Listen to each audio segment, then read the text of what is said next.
మల్లెపూలు అమ్ముకునేవాడు చర్చి ముందు పెట్టాడంట బండి.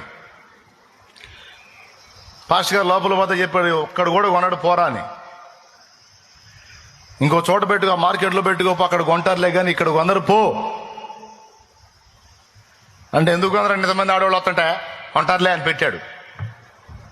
కూటం మొదలైన దగ్గర నుంచి కూటం అయిపోయి అందరూ ఇళ్ళకి పోయిందాక ఆడే కూర్చున్నాడు. ఒక్కళ్ళు కొనలా. అందరు పోయినాక పాస్టర్ గారు కూడా పోతా చూశాడు, బండికి వెళ్ళి ఒక్క మూర పూలు కొనలా ఎవరు. ఏమైందిరా అన్నాడు. ఏందండి ఇంతమంది ఆడవాళ్ళు వచ్చారు, ఒక్కళ్ళు మూర పూలు కొనలేదు. కొనర్రా, కొనరు.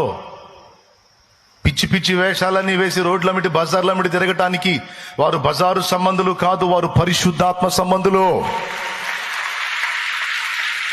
వారు పరిశుద్ధాత్మ సంబంధులు. పరిశుద్ధాత్మను కలిగి ఉన్నవారు, సత్ప్రవర్తన కలిగి ఉన్నవారు, సత్క్రియలు చేయడానికి పిలువబడిన వారు, ఏర్పరచబడిన వారు, ఆయన రక్తము చేత కడగబడిన వారు.